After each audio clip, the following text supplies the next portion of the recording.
Alright, I have a walk-in freezer that's not getting cold enough.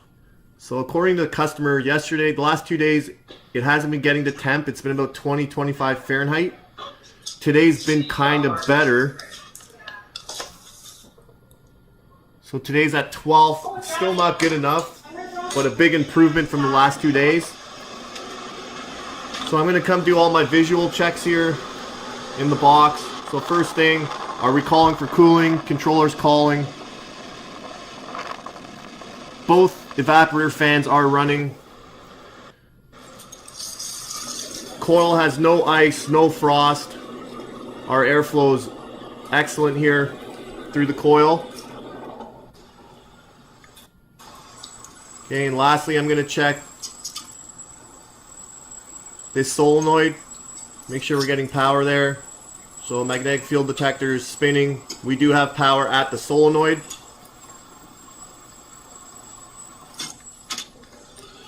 And lastly, I'm going to check the distributor and everything here. Make sure we're not frosting up or freezing up or anything like that. But it's nice and clean here. So we'll quickly just go over this schematic. I have power at my fans here. So that's telling me 4 and F are hot. So 4 and F are hot. That means we're definitely getting power out of our time clock.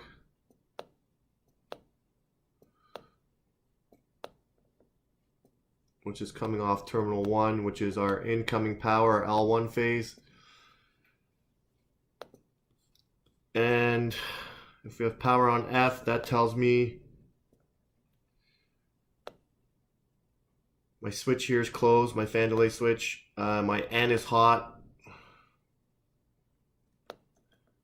And I'm just going to kind of draw this really quickly here, but that means N's hot. N is coming directly off of L2.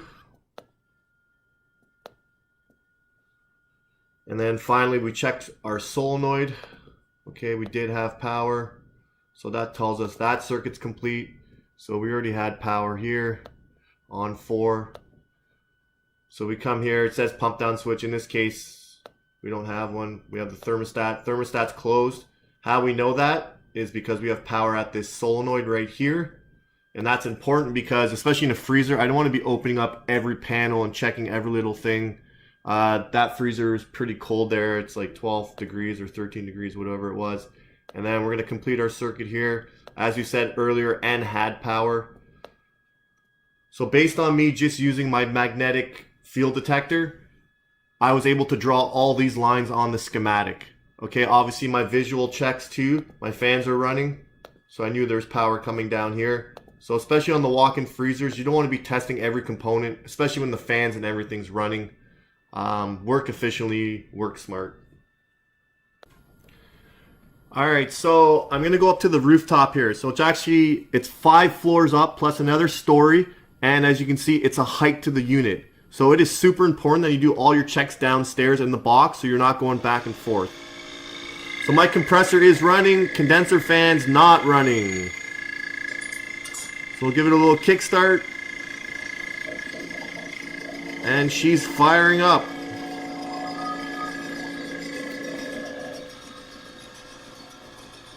Alright, so I'm going to continue with my checks here.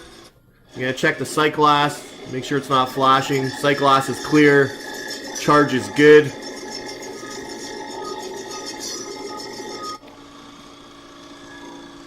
Alright, so my ambient's 41. So I've turned the unit back off. Okay, I've turned it back on. It's now running without the fan. So I'm just doing this to demonstrate that the unit can run without a fan if the ambient's cold enough. So as you can see, our head pressure is pretty decent. It's slowly climbing up. I want it 90 to 95. So this explains why it hasn't been working the last 2 days. It was about 10 or 15 degrees warmer the last 2 days. So this thing would have been going off on high head pressure for sure. So I'm getting up pretty high here, 103 saturation. I'm going to kick this fan back on. So that's why the box was getting down to about 12 Fahrenheit. It wasn't getting down all the way because it was probably going off on high head, but it was taking time for that to happen. But now that the ambient's a lot colder today, it doesn't really need that condenser fan. And then you're going to see now, I'm going to hit fast forward, you're going to see my condenser temperature, saturation temperature is going to come down. We want it to be around, like I said, 92 to 95-ish, somewhere in that area. We're not looking too bad here at 97. And right over here, that's our head master control. So basically its job is, once it's below 60 Fahrenheit, it's to keep that saturation condenser temperature above 90. So basically it bypasses the condenser. Okay, so I'm going to test my condenser fan here. I'm going to always test my power in and out. Make sure we have good power. So I have 214 right across into our contactor. Going out, I just want to make sure we have the same, that we're not dropping, you know, 10 volts or whatever. I'm going to just retest that. It didn't test well. There we go, 214. And finally, T2 to T3, 214. We're good there on our voltage check. Okay, now I'm going to do a voltage check for the condenser fan. It's getting 214, so that's good. And our last check is going to be our amperage check. We have 1.51 amps. This motor's rated for 1.1 amps. So the motor is drawing high amperage. Okay, I'm going to test this capacitor next. So make sure you turn the power off. Make sure you always ground these out. Okay. I'm going to pull off one of the leads here. And I'm going to test for capacitance. So I'm going to be testing for microfarads. And I'm getting no reading here. So this capacitor is pooched. Alright, so we're just looking for visual hints again. We don't want to troubleshoot every single point in this schematic. We want to troubleshoot efficiently. So, visual cues. Compressor's running.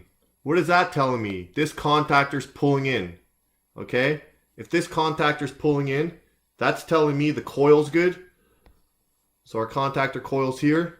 So that's telling me this whole circuit right here is good. I don't need to troubleshoot anything in here. I'm going to ignore this completely.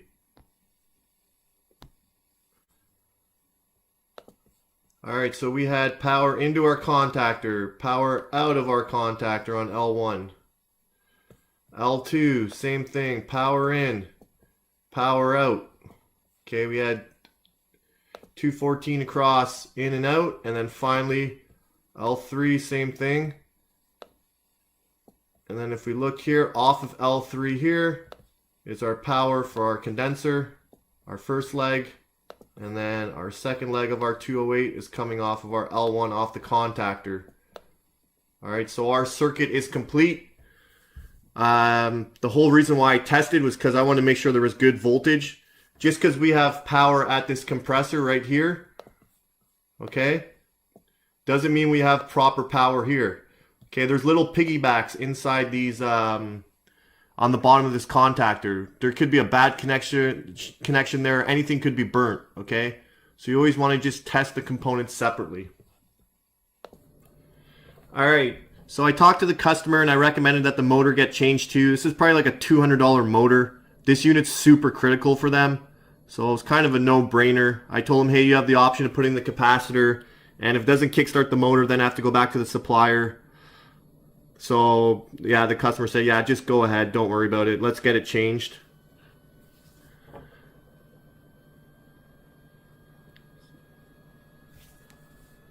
So, yeah, just changing the mode here. I have it in fast forward.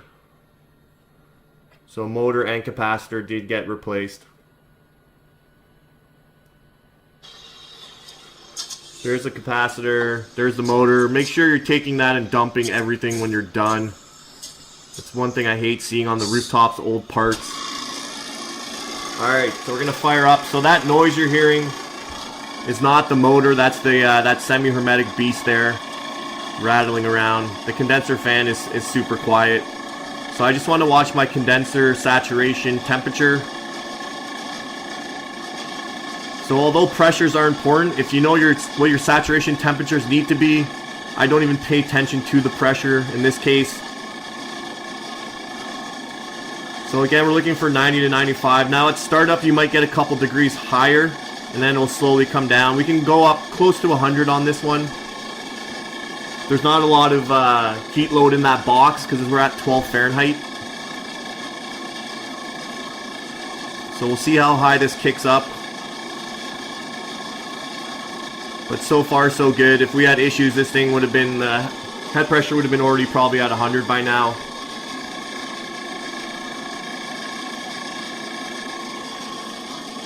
So we're around 93 now. So I'm good with that. So I'm going to go test the new condenser fan just to test it to spec. So I'm getting 1.1 amps. And if I compare it to the rating plate, it's rated for 1.1 amps. So we're bang on that spec. So we're down to 5 Fahrenheit. This thing's coming down nicely. It's full of product. So that's a really good sign that it's coming down this quickly. And my last check here, so I always put my probe in there, my needle probe. My last check here is going to be a superheat check.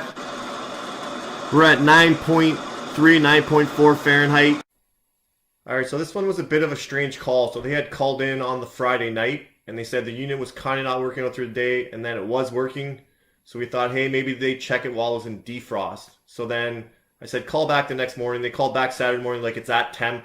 And then by lunchtime, it was no longer at temp. And then by dinner time, it was starting to drop again, the temperature. So what was happening was, in the mornings, we were around freezing. And around lunchtime, we were having a 10 to 12 degree swing in temperature. So what was happening was it was going off on high head pressure when it was nice out. And then when it was colder, the unit could function without the condenser fan. So by the time I got there on Monday morning, the box actually had gotten down to 8 degrees. And the customer thought, hey, I think it's working. But I was like, hey, let me go up and have a check. And sure enough, that condenser fan wasn't working. So this is a common problem I get either in the fall or the spring. So in the fall, what will happen is when it's nice out, the unit won't work. When it's cold, it will work. The spring's the opposite. So what happens in the springtime when you have that same issue is when it's cold out, it's not working. And when it's hot out, it is working. And that's due to the winter charge not being put in correctly, and you're low on charge. So you might go on the same day and you'll go there and it's nice out, it's working, and then they'll call back 4 or 5 hours later when it drops in temperature at night, and they'll say, hey, the unit's not getting the temperature. So the whole reason for that is the winter charge wasn't adjusted correctly.